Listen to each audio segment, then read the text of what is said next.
Me interrumpís, me preguntáis, yo si lo sé os contesto y si no pues lo apuntamos para la siguiente vez. Entonces, os decía yo que esto es un tema que la verdad es que muchas veces me preguntáis a mí, yo creo que nos preguntáis, y específicamente pues a vuestras enfermedades que os afectan más a la retinosis pigmentaria, sabemos menos quizá los oftalmólogos. Entonces, porque decía, a mí me ha servido también para repasar lo que de verdad hay y pues nada, pues poder contároslo. Os pongo la misma imagen que os puse la otra vez de la retina. ¿Por qué? Por lo mismo que decíamos la otra vez. La retina es muy importante que entendamos que no son solo los fotorreceptores. O sea, la retina son los fotorreceptores y todas las células que lo soportan. O sea, las células del epitelio pigmentario, que son las que encargan de nutrirlo, y las células de Buller, las células ganglionares, que son las que se encargan también de soportar ese sistema neuronal, que al fin y al cabo esto es pues como el sistema nervioso central.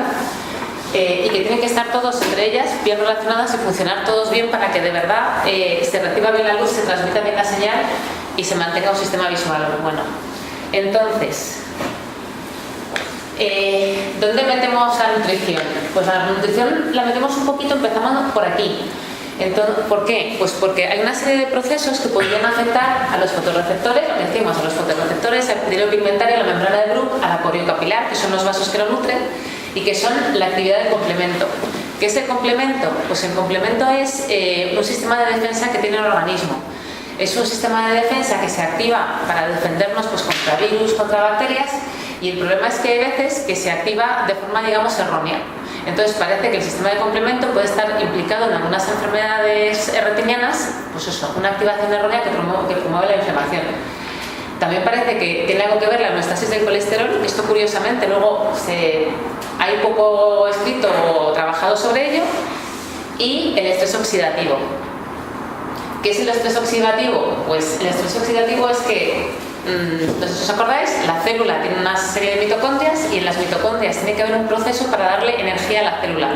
Entonces, ese proceso de energía es lo que se llama la fosforilación oxidativa, que es la que se hace en las mitocondrias y es a través del cual las mitocondrias producen ATP, que es, digamos, como la moneda energética de la célula, todo lo que tiene que pasar para que la célula funcione bien.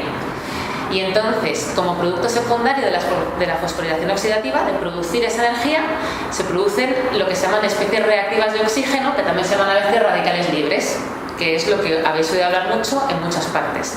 Y entonces, esos radicales libres son moléculas muy inestables que pueden interferir con el funcionamiento de la célula y que es necesario eliminar. ¿Y qué factores te pueden aumentar la producción de esos radicales libres? Pues lo que está claro es que es la radiación, el envejecimiento, vuelve otra vez aquí la inflamación, el tabaco, que está clarísimo que es un factor importante que puede interferir, y la isquemia, que es la falta de riego. ¿Vale? Entonces, por aquí es un poco donde va a entrar la nutrición. ¿Por qué?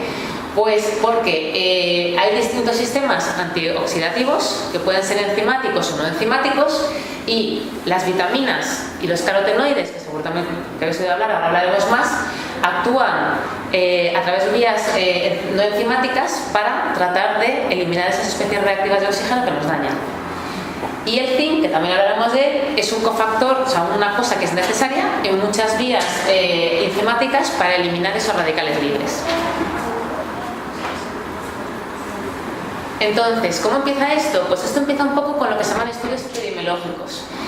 ¿Qué es un estudio epidemiológico? Pues coges una población, la preguntas cosas y ves cómo está esa población.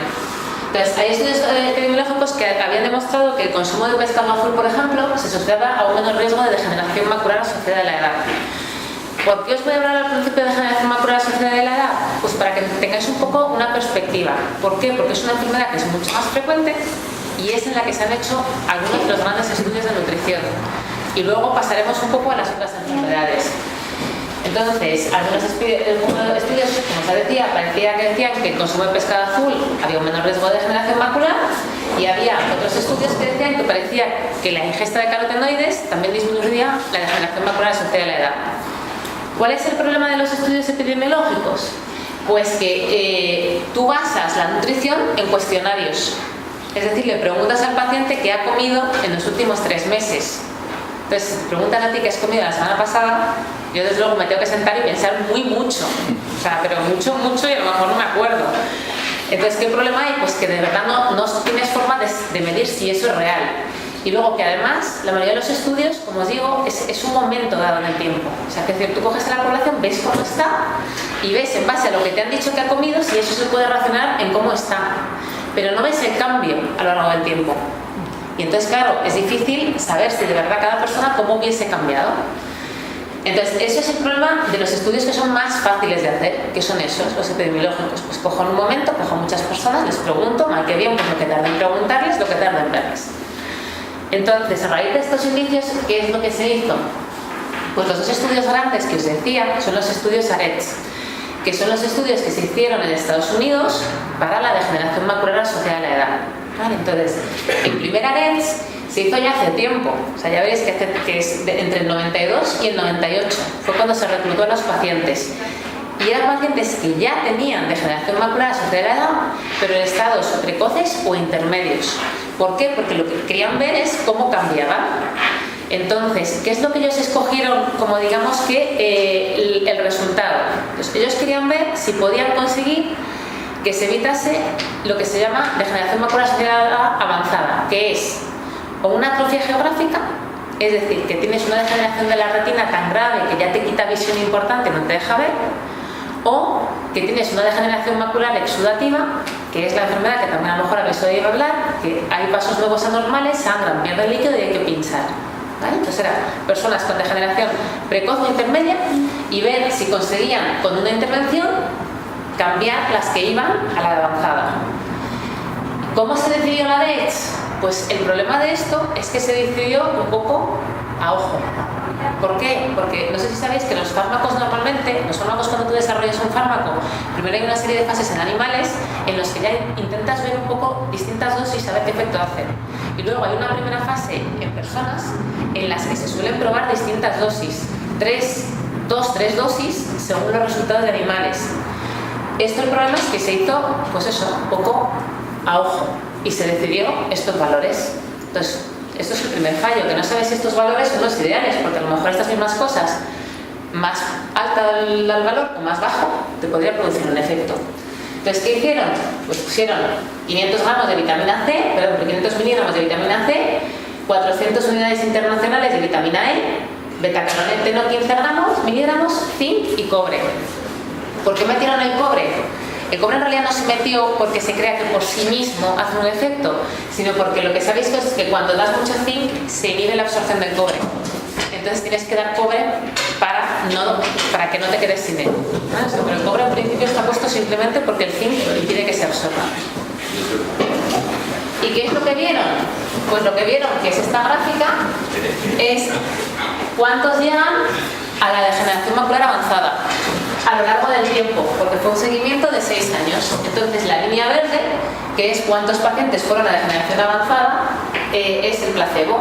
La siguiente línea es un grupo que hicieron solo de antioxidantes, la siguiente línea un grupo de solo zinc y la siguiente línea, la rosita, un grupo de antioxidantes y zinc. Es decir, que se vio que los pacientes que tenían el placebo, o sea que no tomaban nada aparte de una dieta normal, un 28% iban a degeneración macular avanzada y los que tomaban la combinación de antioxidantes y zinc iban a degeneración macular avanzada un 20%. Es decir, una diferencia modesta, ¿vale? O sea, una diferencia del 8%, pero ¿qué es lo que pasaba? Que en este estudio, no sé si os lo he dicho, pero salto de la diapositiva anterior, se metieron 3.500 pacientes más o menos.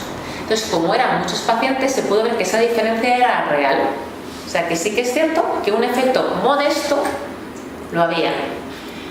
Si esto se descompone y se ve la diferencia entre degeneración atrófica y neovascular, en la degeneración atrófica no había efecto, el efecto se diluía. O sea, era sobre todo en pacientes, o sea, se evitaba la progresión a la degeneración neovascular. Porque esto a lo mejor es importante, porque quizás en enfermedades que van a la atrofia, puede que las vitaminas no tengan un efecto tan importante. ¿Vale? Pero sí que se vio que parecía que tenía un efecto. Hubo un AREDS 2. ¿Y por qué hubo un AREDS 2? Hubo un AREDS 2 por varias razones. Una de ellas es que se vio que los betacarotenos en pacientes fumadores aumentaban el riesgo de cáncer de pulmón. Y eso se vio en este estudio y en otras cosas. Pues, bueno, a ver si, o sea, que decir, a ver si voy a hacer un pan con unas tortas, porque además eran fumadores y exfumadores, o sea, no valía que ya no estuviesen fumando. Fumadores y exfumadores con betacaroteno aumenta el riesgo de cáncer de pulmón. Y además es que cuando se empezó el ARES 1 no había una serie, o sea, no se podía producir una serie de carotenos que más tarde sí que se han podido producir, que son la luteína de zeaxantina, que además parece que son formas más desarrolladas que están en la retina. Entonces se planteó qué podría pasar si en vez de betacaroteno metemos luteína y zeaxantina y eliminamos el riesgo para los fumadores. Y además porque se vio que el zinc a dosis altas producía anemia y neutropenia, y las dosis que se daban en el ARES 1 eran muy altas. Entonces en algunos pacientes te podían producir anemia y neutropenia. Neutropenia, que es falta de glóbulos blancos. Y porque además no se habían estudiado los ácidos grasos omega 3, el icosanoico y el hexoxanoico, que son el DHA y el EPA. Entonces pues se hizo una segunda fase, un ARES 2. Un pequeño problema del ARES 2 es que aunque metieron otra vez muchos pacientes, que son 4.200, hicieron muchos grupos. ¿Por qué? Pues porque querían ver muchas cosas, bueno o malo. Entonces, hubo una primera estratificación entre pacientes que dividieron a placebo, a luteína y zeaxantina, a ácidos grasos omega 3 o a la combinación de luteína y zeaxantina y ácidos grasos omega 3. Pero luego, a su vez, dentro de estos 4 grupos, a los pacientes les daban la opción de tomar complementos del tipo AEDS, del 1, pero no solo del ARES 1, sino la fórmula estándar del ARES 1, la fórmula estándar sin el betacaroteno, la fórmula con dosis más bajas de zinc o la fórmula sin betacaroteno y con dosis bajas de zinc. Aquí en esta segunda fase lo que hicieron es que todos los fumadores se fueron a un grupo de no betacaroteno, a cualquiera de los dos. Y entonces veis que ya tienes muchos pacientes inicialmente, pero ya empiezas a hacer bastantes grupos. ¿Qué pasó en el ARES 2? Pues lo que pasó en el ARES 2 es que cuando tú ves si te protege o no te protege, esta línea del 1 marca la diferencia entre protección, o sea que es más fácil que no desarrolles una degeneración avanzada o que la desarrolles.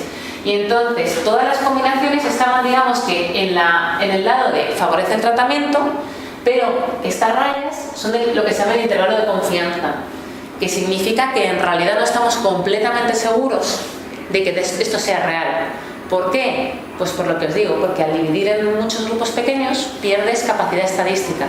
Y entonces parece que sí, que efectivamente esta combinación de luteína, zeaxantina y ácidos grasos omega 3 y 6 te protege de ir a una degeneración macular avanzada, pero no estamos seguros del todo. ¿Por qué? Porque con estos pacientes el estudio solo tenía capacidad de detectar diferencias de un 25%, y eso es mucho, es una diferencia muy alta para poderla detectar. ¿Qué pasa? Que estos estudios son muy difíciles de hacer, o sea, son muy caros. ¿Por qué? Porque tú tienes que coger a los pacientes, tienes que verles, tienes que darles las vitaminas, porque normalmente en esos estudios siempre se les da las vitaminas y luego les tienes que seguir. Y además, sobre todo en Estados Unidos, sabéis que es una cultura un poco distinta a nosotros y se mueve mucho más que nosotros. O sea, no tienen el concepto, digamos, que a lo mejor tenemos los españoles de que vivimos en Madrid y vivimos en Madrid toda la vida, salvo que pase algo muy grave. O sea, ellos se mueven muy fácilmente de un estado a otro y entonces es difícil seguirlos. Entonces, eso es la conclusión a la que llegó el ARES 2. ¿Y cuál es la explicación científica de esto? Pues la explicación científica de esto es lo que os decía, que en la mácula hay muchos xantófilos o digamos que mucha componente de luteína y zeaxantina. ¿Qué es lo que hace la luteína y la zeaxantina en la retina, en la mácula? Pues parece que por un lado, que quizás sea el componente evolutivo más importante, es que absorbe la luz azul, que es bastante dañina, y evitan la dispersión. ¿Vale? Y ahora os pondré una foto un poco del efecto que hace. O sea, eso hace que la imagen sea más nítida. Y luego, por otro lado, pues lo que decíamos, contribuyen a eliminar los radicales libres. ¿Vale? El efecto sería un poquito como os pongo en esta foto. O sea, esto sería una foto de cómo se puede ver con luteína y zeaxantina, que es un paisaje muy nítido, y si no tienes la luz luteína y zeaxantina se dispersa la luz y entonces lo ves, pero lo ves todo menos nítido, más emborronado. Y luego ha habido una serie de estudios que parece que confirman esto, pero ¿qué es lo que pasa? Que si veis el tamaño, ya son mucho más pequeños, son mucho más modestos. Ha habido un estudio en italianos en Italia en los que se exploró el efecto de dar 10 miligramos de luteína, uno de zeaxantina y de otros antioxidantes, de astaxantina y antioxidantes, durante 2 años. Y lo que se vio es que sí que parecía que estabilizaba la visión y mejoraba la sensibilidad al contraste. Pero este estudio son solo 145 pacientes, divididos en 2 grupos, es decir, que unos 70 y tantos solo por grupo.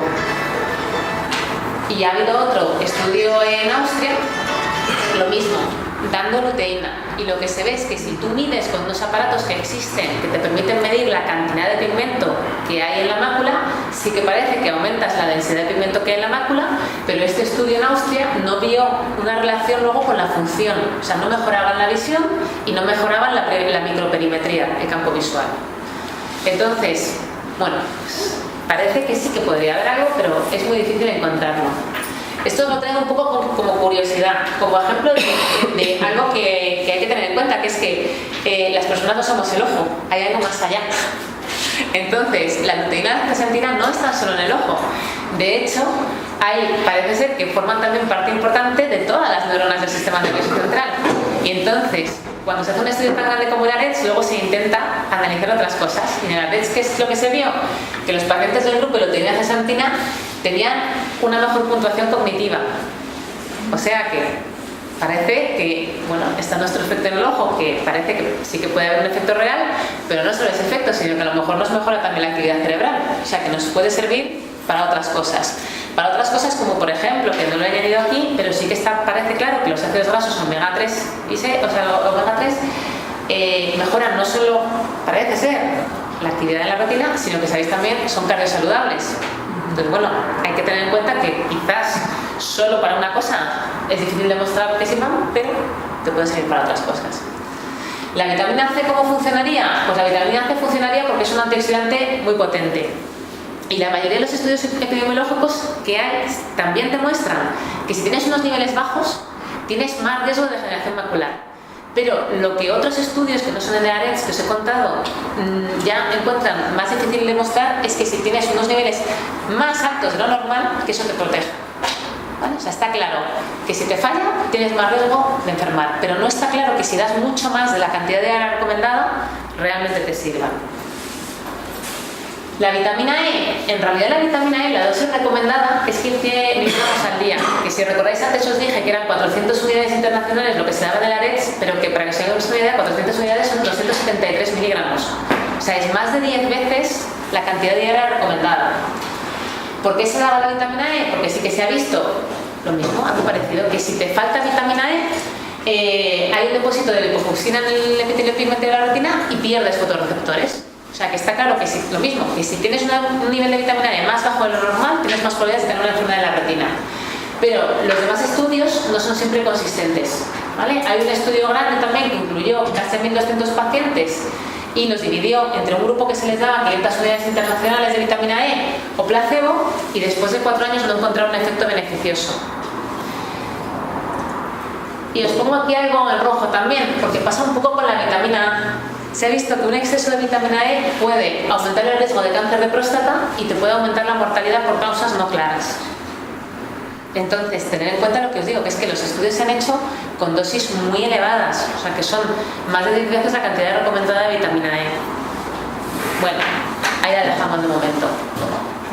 ¿Y los ácidos grasos omega 3 cómo funcionan? Pues los ácidos grasos omega 3 funcionan porque los ácidos grasos omega 6, no los 3, son transformados en eicosanoides. Y estos eicosanoides, que son prostaglandinas, tromboxanos, leucotrienos, fomentan la inflamación. ¿Vale? Volvemos al principio, lo que decíamos.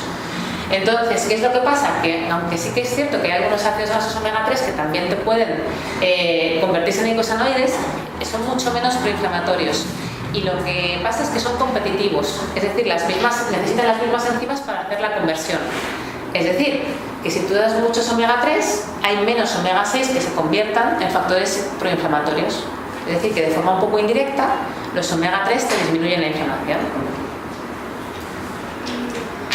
Y otra cosa, lo que decíamos, no solo en el ojo, sino en el sistema nervioso central, el DHA es el principal omega 3.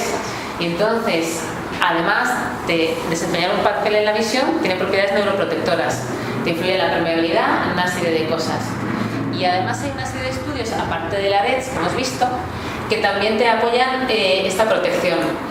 Hay dos estudios estos que son muy interesantes, que uno es el primero, estos dos primeros, que se llaman, que son dos estudios que se hicieron en Estados Unidos, que de hecho siguen en marcha, que es que a mediados de los 70 se intentó que todas las enfermeras, esto es muy sexista, pero bueno, que todas las enfermeras por un lado y los profesionales de la medicina, sin especificar sexo, por el otro, hiciesen una serie de revisiones y contestasen una serie de encuestas sobre su salud para ver qué influencia tenía muchas cosas, pero entre ellas la nutrición en la salud.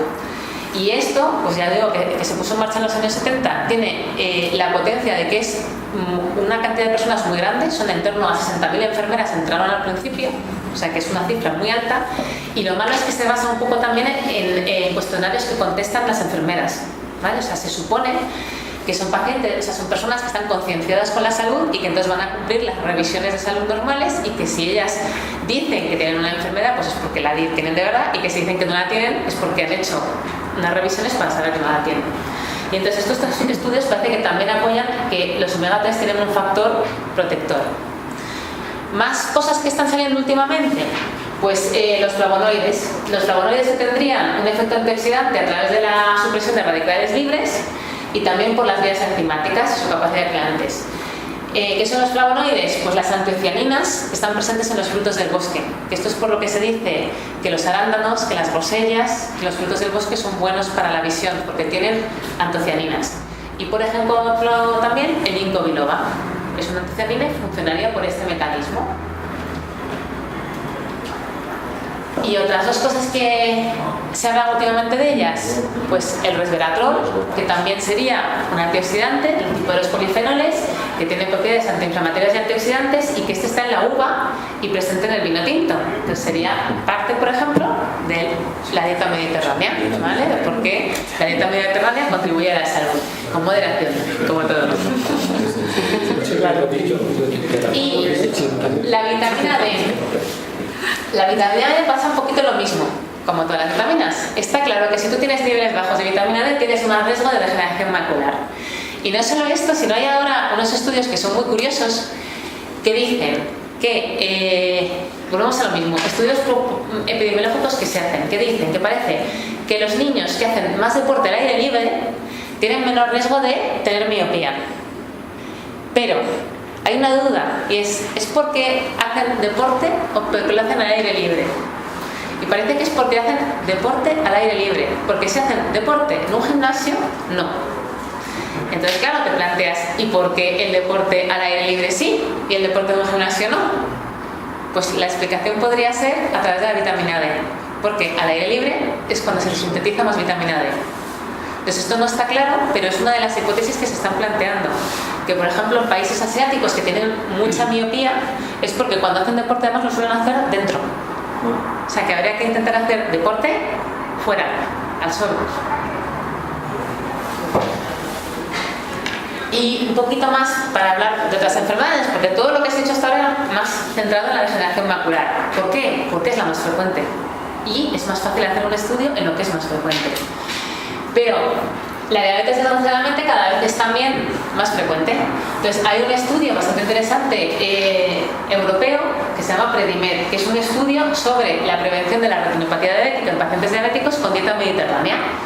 Y entonces este estudio, también relativamente grande, se hizo entre 2003 y 2009 para ver si pacientes con diabetes tipo 2 que se randomizaban a recibir suplementos de ácidos grasos omega 3 con aceite de oliva virgen o con nueces y una dieta con un control saludable, si tenían más o menos retinopatía diabética, o sea, afectación de lo que es la retina por la diabetes, que los que no lo tenían. Y lo que se ha visto es que efectivamente los que parece que alcanzan el objetivo de 500 miligramos al día de omega 3, que serían 2 raciones a la semana de pescado azul, tienen un riesgo un 48% menor de desarrollar complicaciones visuales. O sea que esto ya es algo importante, o sea que lo que decíamos es un efecto mayor incluso que el que se ha visto con los suplementos vitamínicos en la degeneración macular.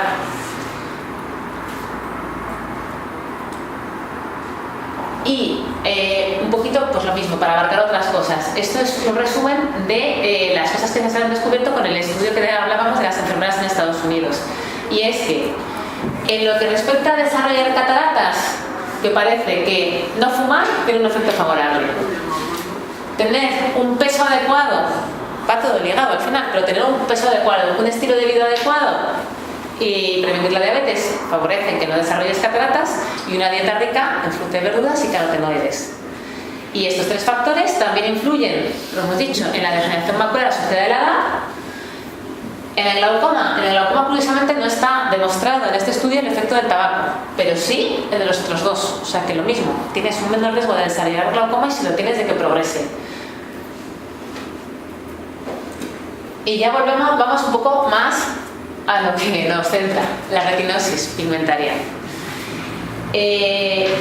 Sabéis que algunas formas de retinosis se deben, vamos atrás, lo que hemos dicho siempre, la retinosis no sabéis que no es una enfermedad, que son muchas, y el problema es que todavía no las conocemos, porque todavía hay muchas formas de retinosis que son muy distintas, que tienen mutaciones genéticas distintas, y en realidad probablemente no es una enfermedad, sino muchas que se parecen, y que al final acaban de una forma similar, pero que tienen distintos orígenes. Entonces, dentro de eso sí que hay algunas formas que está claro que se deben a defectos genéticos en la función y en el procesamiento de los retinoides. Y este fue, digamos, que el primer ensayo que parece que demostró que una dosis elevada de vitamina A podía, ojo, enlentecer de forma modesta la reducción de la respuesta al electroretinograma. Traducido al cristiano esto, sabéis que cuando se diagnostica muchas veces hacemos un electroretinograma, que es una prueba en la que se intenta medir la actividad de los bastones y la actividad de los conos. Y esa prueba te da una amplitud de la respuesta, pero una amplitud de la respuesta a ese estímulo que se hace en la prueba, que lo sabréis vosotros casi mejor que yo. Y entonces, lo que se vio es que la amplitud se mantenía un poquito más en los pacientes que tomaban dosis de vitamina A. Hasta ahí hemos llegado. No en agudeza, no en campo. Pero digamos que este fue un poco el primer estudio del año 93 en poner un poquito en marcha el pensamiento. ¿Cuál es el problema? Que las dosis que empleaba el estudio de Berson eran lo mismo, elevadísimas. Y entonces dosis muy elevadas de vitamina A tienen un riesgo de teratogenicidad, es decir, de generar tumores y de provocar daño hepático. ¿Por qué? Porque la vitamina A sabéis que es liposoluble y se elimina por el hígado y llega un momento en el que el hígado se satura. Y además hay algunos modelos genéticos de animales con defectos en el gen ABCA4 en los que los suplementos de carotenoides te empeoran la enfermedad. Entonces, hay que tener precaución con la vitamina A. Os he traído el título de dos ensayos que curiosamente han salido. Este me parece que fue el con 2015 y otro ahora os voy a enseñar, que al final es el que me he basado yo más porque son españoles. Pero para que os hagáis una idea, esto es una revisión sistemática de todos los estudios que hay de retinosis. Y todos esos estudios incluyen entre todos 1.774 pacientes. ¿Vale? Lo comparáis con la degeneración macular, claro. No tiene una potencia ni de lejos tan grande como para poder de verdad definir si hay un efecto o no hay un efecto. ¿Por qué? Pues porque es muy difícil, por lo que decíamos antes, porque la retinosis es una enfermedad tan distinta que ¿qué pones como evento final? ¿Os acordáis que en la degeneración macular ponían evento final una atrofia geográfica que te quita mucha visión o la neovascularización? ¿Pero qué pones de evento final en la retinosis? Pues porque es algo tan variable. Entonces, lo que os decía, este artículo que acaba de salir en el 2017, que es de un grupo español, que incluye por ejemplo a Rosa Coco, que sé que han colaborado con vosotros algunas veces, pues hace lo mismo, repasa un poquito qué ensayos hay hechos serios en pacientes con retinosis. Y me vais a perdonar, pero no los he podido traducir, la vuelta vacacional sin duda. Pero el resumen es, hay un primer estudio del año 68 de 100.000 unidades de vitamina A, o sea, muchísimo. Esto comparaba dos formas de vitamina A, la intramuscular, o sea, la cis o la trans. Y este fue de 3 años de duración. Y luego ya está el estudio que hemos dicho de Berson, que eran 15.000 unidades internacionales al día de vitamina A combinada de distintas formas con vitamina E, a 400 unidades internacionales. ¿Vale? Luego vamos a ver lo que hacía. Este mismo autor, luego más tarde en el 2004, ha hecho otro estudio que ya era combinando el DHA, los ácidos grasos omega 3 y la vitamina A. Seguimos a dosis muy altas, no tanto como las otras, pero habéis visto que vamos a pasar de 100.000 a 15.000. ¿Por qué? Pues por lo que hemos dicho, porque la vitamina A en el fondo también tiene algún riesgo. Y este era de 4 años, y luego hay un estudio de hace muy poquito de Hoffman 2014 de complementos multivitamínicos y DHA, y este es de 4 años. Y luego por aquí hay otro que este era OL Verson, esto no lo he quitado, yo creo que lo había quitado ya, y luego uno de Hoffman del año 2004 de DHA oral, otro de luteína. Veis que se repite un poco todo lo que hemos estado viendo en la degeneración macular. ¿Por qué? Porque muchas veces esto se saca un poco, se extrapola de lo que hemos visto en la degeneración macular. Luteína y vitamina A, otra vez de Verson, y otro de este que es un poco curioso, pero mira, un alga rica en betacaroteno. Y entonces, ¿qué es lo que encuentran todos esos estudios? Pues al final lo que encuentran es lo que decíamos del Leverson. El Leverson, que era el de año 93, parece que la vitamina A mantiene la amplitud de las respuestas y, curiosamente, el grupo de vitamina E a dosis altas empeoraba más rápido. Ojo, en la respuesta, lo mismo, en la respuesta electroretinográfica, no en la función, ni en la agudeza ni en el campo. Pero esto pues nos vuelve a llamar la atención, que en el fondo las vitaminas funcionan, pero funcionan y también te pueden producir otros efectos. Y de todos los demás estudios, lo único que ha encontrado es Verson, pues el mismo autor, en el que hizo con DHA, que parecía que había un menor empeoramiento en el campo visual en aquellos pacientes que antes de entrar al estudio no estaban tomando vitamina A. ¿Qué significa? Pues que es posible que esos pacientes tuviesen un déficit previo de vitamina A. Entonces, esto hay que tomarlo con precaución, porque lo que decíamos, lo que está clarísimo es que si tienes un déficit de vitamina A, de E, de C, de D, tienes más riesgo. Entonces, claro, si tú estabas ya en una situación de déficit y lo complementas, pues es muy razonable que vayas mejor. Entonces, esto hay que tomarlo con una cierta precaución. Y luego, un efecto sí que parecía, el de Barami, que parecía que mejor, o sea, que se mantenía un poquito el campo. Y luego ya el último, que volvemos a lo mismo, que parecía que el de Rottengeist, que era el de las algas, el de Rottengeist, que era el de las algas, efectivamente, parece que las algas ricas en betacaroteno también hacen que en las respuestas electroretinográficas se mantengan. ¿Vale? Pero volvemos a lo mismo. Al final no hay traducción clara en la función, ni en la agudeza ni en el campo. Pero mantener siempre a la vista eso, o sea, son pacientes muchos menos pacientes. Entonces no significa necesariamente que no haya un efecto, significa que no lo has encontrado. Pero no lo has encontrado porque además la retinosis, sabéis lo mismo, que es una enfermedad que tenemos claro que progresa, pero que hay muchas veces que progresa en brotes, o sea que no sabemos claramente por qué progresa. Entonces puede que hayas cogido un brote en el que te tocaba no progresar, puede que te hayas cogido un momento en el que te tocaba progresar. Y hasta ahí lo que hay de retinosis, y no hay nada más. Os he traído un poquito ya también como curiosidad otras cosas que hay en otras enfermedades, en el glaucoma. En el glaucoma, ¿qué es lo que se ha visto? Pues que complementos de ácido fólico y de vitaminas. Aquí entramos otros grupos que no habíamos hablado, B1, B2, B6, y luego ya lo que sí que hemos hablado, proteína, zinc, cobre, magnesio, omega 3, pueden ayudar a reducir la presión intraocular. Y entre ellos, por ejemplo, este me ha llamado la atención porque he puesto un estudio que dice que el azafrán puede disminuir la presión intraocular. Bueno, la cafeína, una taza de café te aumenta la presión intraocular en 1 o 2 milímetros, que no es mucho, durante 2 horas, tanto en pacientes sanos como en glaucoma. ¿Qué es lo que pasa? Que en un paciente sano, que te suba 1 o 2 milímetros durante 2 horas, no pasa nada. En un paciente que tenga un glaucoma avanzado, a lo mejor eso le puede contribuir, o sea, no va a ser el factor determinante, pero va sumando pequeños factores, puede contribuir a que avance. Y un estudio de 91 pacientes demostró que sí que el consumo diario de café te aumentaba 8 veces el riesgo de que te avance la enfermedad. Entonces, con el glaucoma, pues cuidado con la cafeína. En el sueño, la presión intraocular, parece una tontería, pero si te tumbas aumenta, es más alta que si estás de pie. Entonces, ¿qué se puede hacer? Dormir con el cabecero un poquito elevado. Y entonces así no te aumenta tanto la presión. Y evitar dormir del lado, porque sobre el lado en el que te apoyes va a aumentar un poco la presión intraocular. Y luego el ejercicio. Pasa un poco algo parecido como os decía antes de hacer el ejercicio del libro, no. Pues aquí el ejercicio depende del tipo de ejercicio.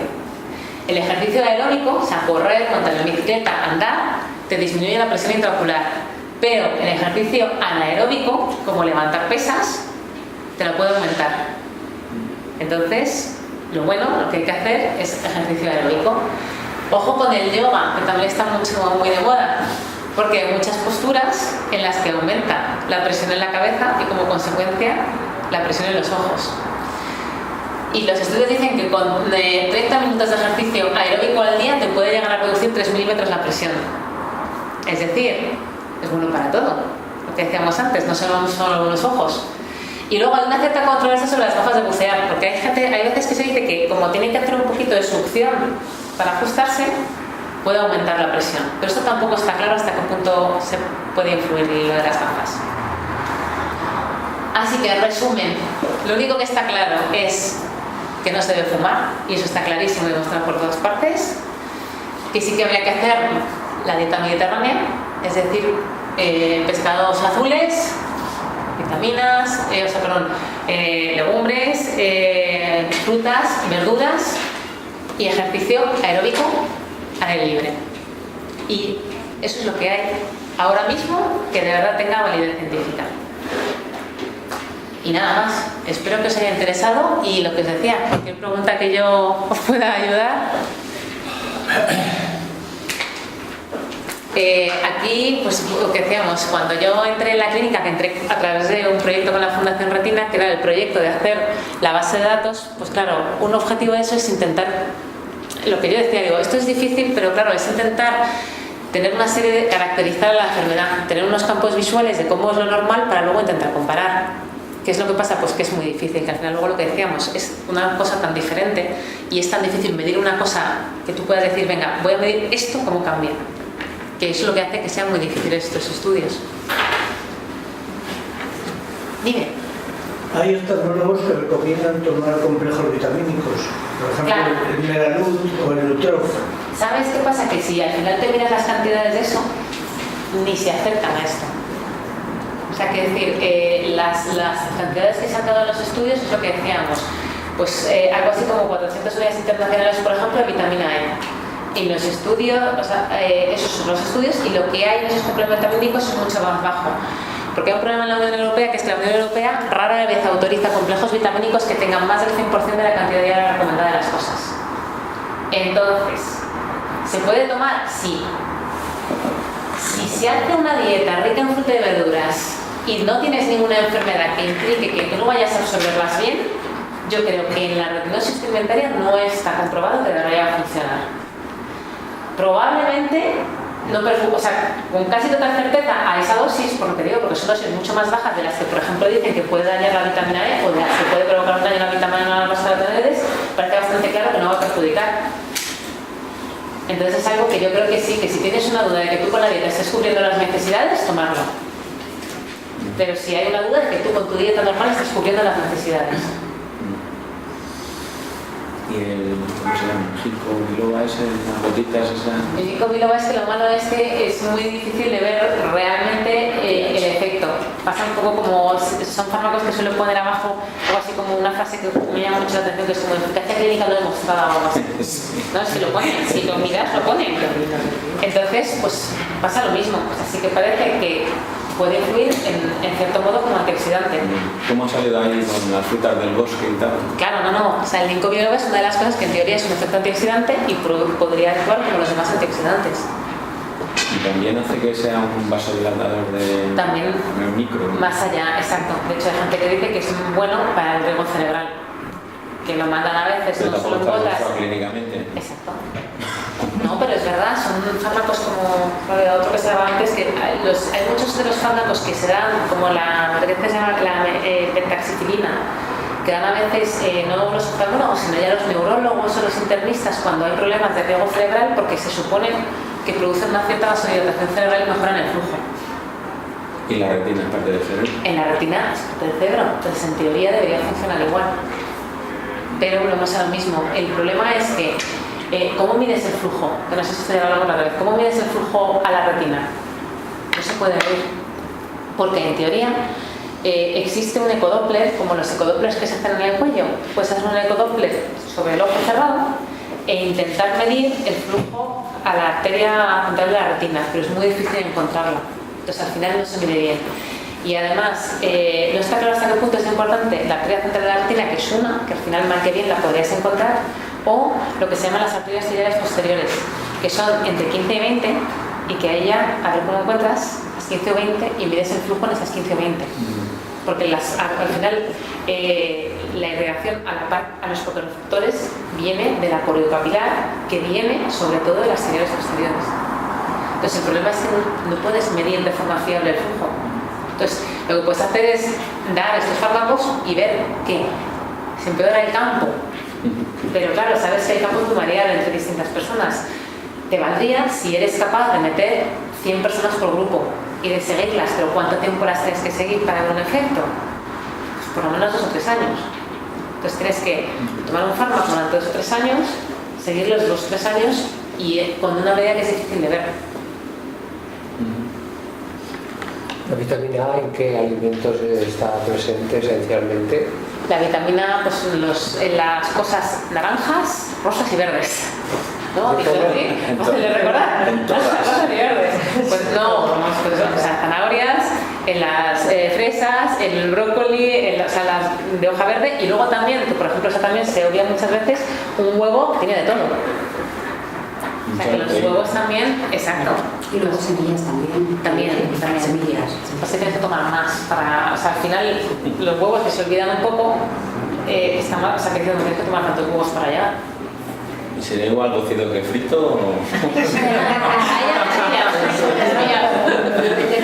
Ya tenemos nutrición. Has hablado del colesterol, pero no aquí. El colesterol es que luego no se habla, yo digo que es una de las cosas, en teoría se dice que se pueden hacer, pero luego no se habla mucho. Sí que es cierto que se está hablando, por ejemplo, más en retinopatía diabética, de que los fibratos, de las cosas para controlar el colesterol, también te influyen. Y yo creo que por ahí es por donde viene. Pero volvemos al punto número 1 que hemos dicho, que es, somos un organismo. Entonces al final deberías hacer dieta cardiosaludable, porque si haces una dieta mediterránea también vas a tener el colesterol más bajo. Pues va un poco todo O sea, relacionado. que el colesterol sería negativo. El colesterol sea negativo, claro, o sea, lo que hay que hacer es bajarlo.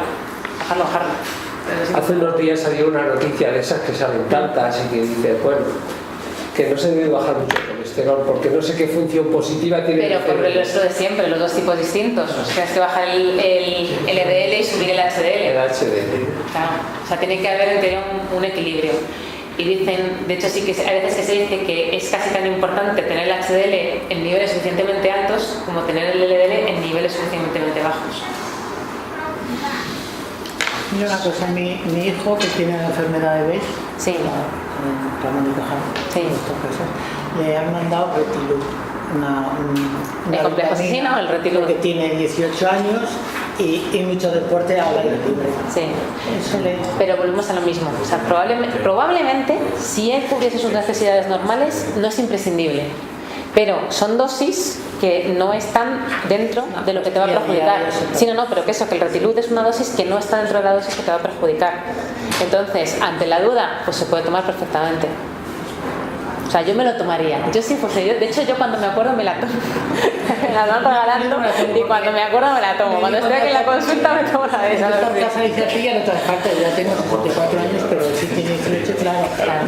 No está desarrollada. No puede ser, claro, que es pero eso. sí tiene la... Yo lo que te digo, ante la duda, de hecho, ya te digo que yo me la tomaría. Y además por lo que decíamos, porque ya el tener sentida va a ser bueno para eso, te mejora la actividad cerebral, te mejora todo lo demás.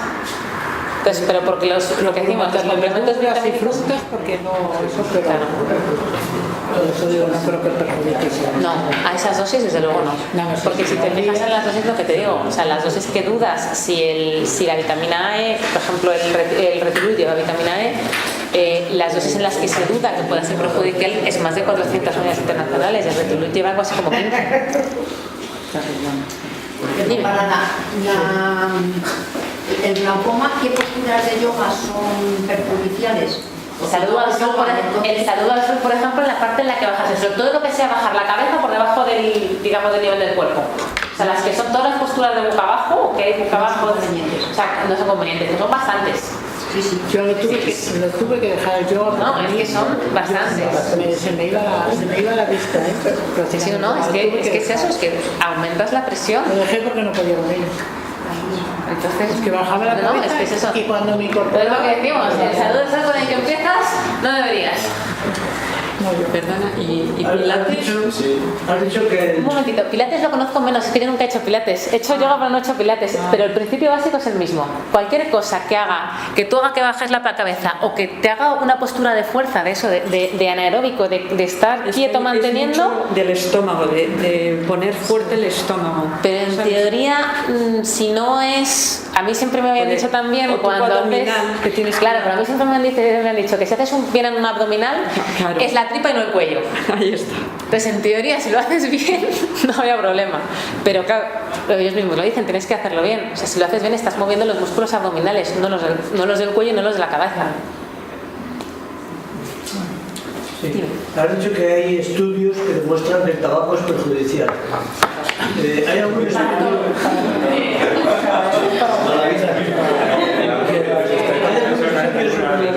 Una pipa de vez en cuando. No. Es que sabes qué pasa, que los alcohólicos no son muy fiables para venir a hacer el estudio. Es más difícil de hacer. O sea, está clarísimo. Yo desde luego lo mismo digo, el alcohol fuera. O sea, cuando yo a un paciente me pregunta el alcohol fuera, 1 o 2 copas de vino al día, fenomenal. Una copa el fin de semana, fenomenal. Pero el alcoholismo es malo. Está demostrado, es que es difícil demostrarlo. Entramos dentro de Lo mismo, ¿cómo lo haces? Y para el tema de degeneración macular, yo había leído que se llega a dar hasta 40 miligramos de luteína y yo creo que 1 miligramo de ciasantina. Sí. Como tampoco hay estudios, porque yo creo que la luteína y la ciasantina, si a priori no hay estudios de que a grandes dosis, a dosis altas, sean malos, es recomendable tomar dosis de ese tipo diarias.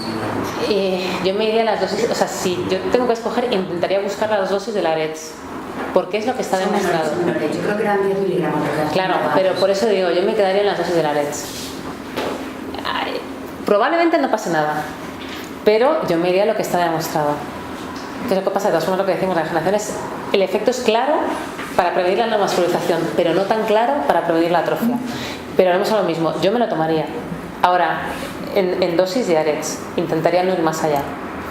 Aparte que la luteína y la ciasantina yo creo que también son precursores de la vitamina A. Son carotenoides, pero no... son carotenoides, pero están como un poco más adelante en la vía.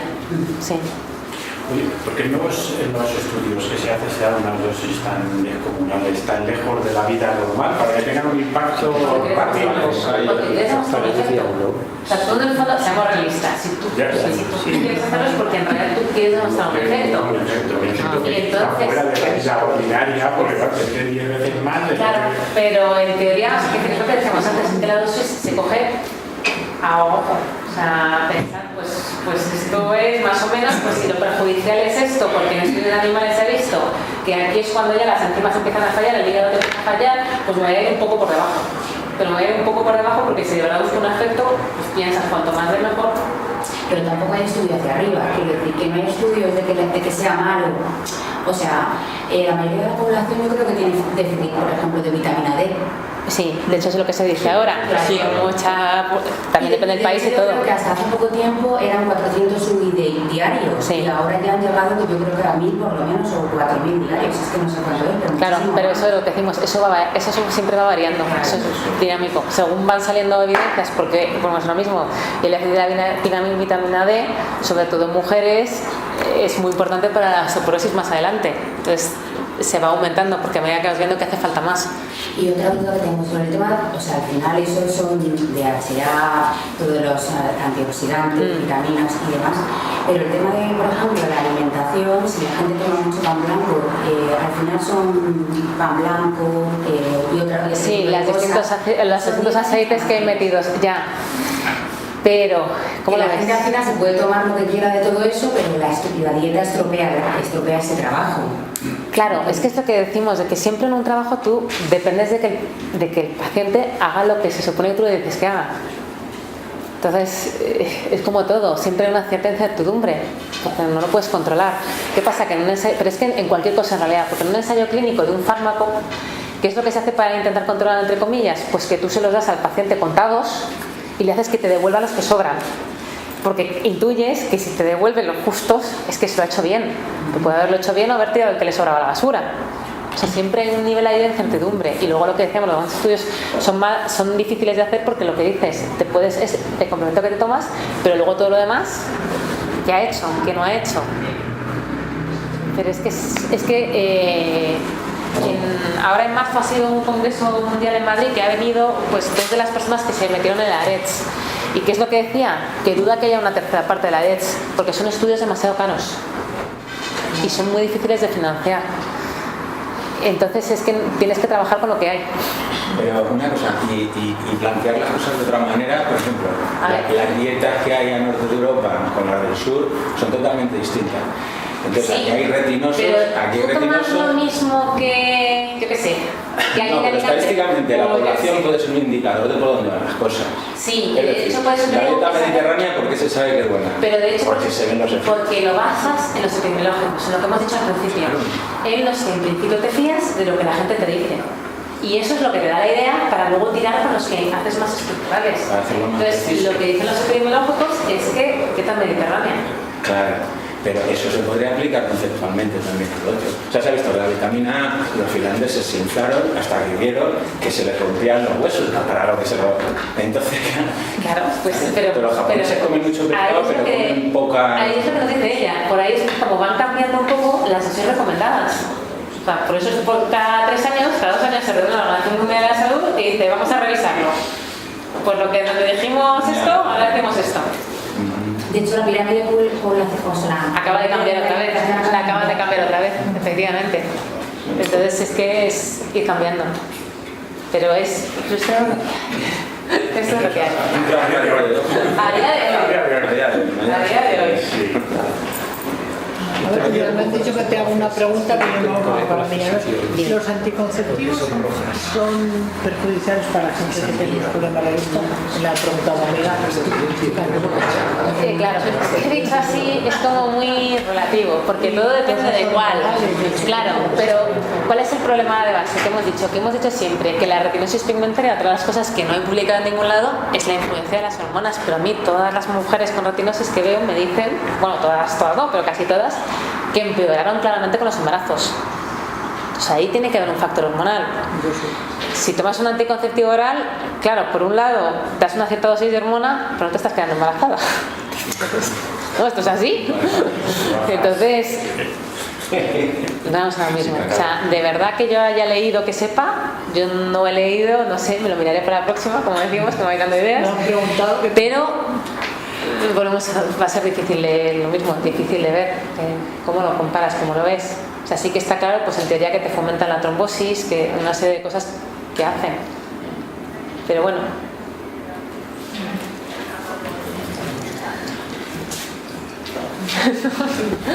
Bueno. ¿No queréis algo más?